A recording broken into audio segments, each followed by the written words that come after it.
Since 1983, Sarah Tucson has upheld a long-standing legacy of clinical compassionate care. Joining me today is Dr. Bennett Davis, Director of the Pain and Recovery Program. Good morning, Doctor. How are you? Good morning. I'm well, thank you. So, all right, is the opioid crisis just about addiction, or is it more complicated than what we see? It's more complicated. We have a history of approaching the opioid crisis through treating addiction, and we haven't had a lot of success. So there's clearly something that we're missing. So, how common, uncommon is this for chronic pain for people? So the opioid crisis began in 2010. You'd say that's when we really started getting after it anyway, started recognizing it. You started seeing things published in the paper about it, TV stories and so on.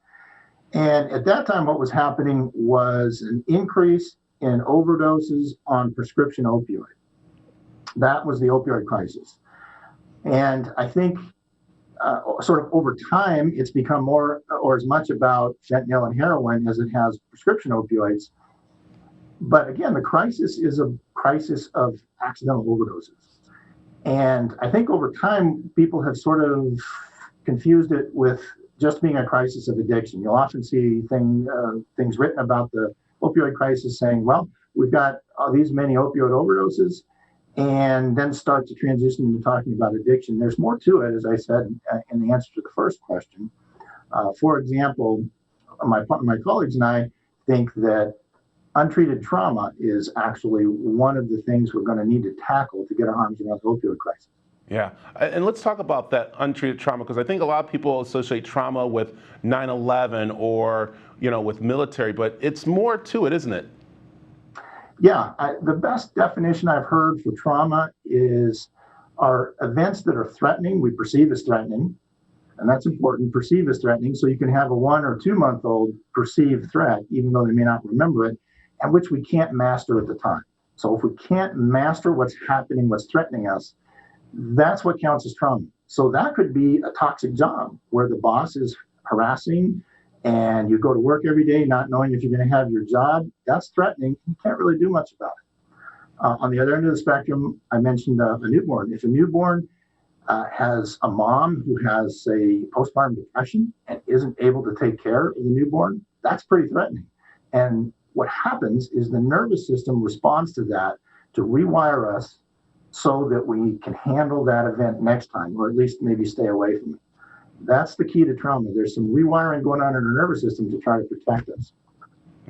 You just said something so important there about how we rewire our mind. So does mental health and anxiety play a lot of part in this addiction too? Well, with addiction, and I'll expand that to include chronic pain, yes.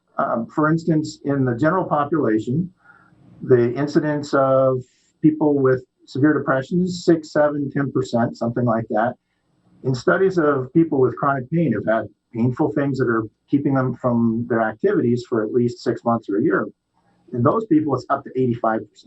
The same is true for anxiety and so on. And the same sort of statistics would hold for addiction as well. All right, let's talk about very quickly, again, the program that you help with, and that is to help people move away from the addiction into a recovery that will help them have a sustainable life, right? Right.